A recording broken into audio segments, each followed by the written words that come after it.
If you enjoy nasturtiums as ornamental plants, you'll also appreciate them as a condiment in salads, using the flowers or leaves for their slightly peppery taste. But you're not the only one who enjoys nasturtium leaves and flowers. It's a real disaster.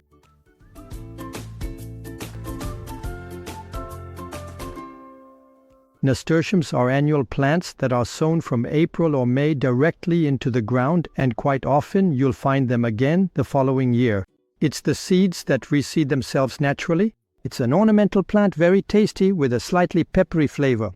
At the end of August, something happens to these nasturtiums. Often they are attacked by caterpillars. The well-known cabbage white butterfly that we've already seen. It's that famous white butterfly that likes cabbages and other cruciferous plants, but also enjoys nasturtiums.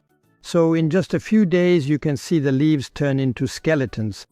If you look closely at these caterpillars, you'll see they're of different sizes, meaning there are different batches of eggs, and they don't give the nasturtiums any chance.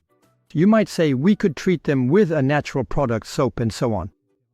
But since it's a plant we're going to eat, we'll refrain from treating them. We'll just leave them alone. We'll observe them.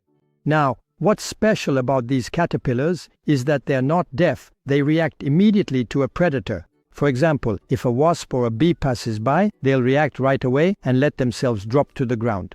In summary, if you have nasturtiums and you have a lot of bees or wasps, the leaves will be much less eaten by the caterpillars. There is, however, another way to get rid of the caterpillars, which is the manual method. With a small dish, I'm going to pick them up one by one, and then I'll place them a little further away in the garden so that the wasps passing through the area can catch them.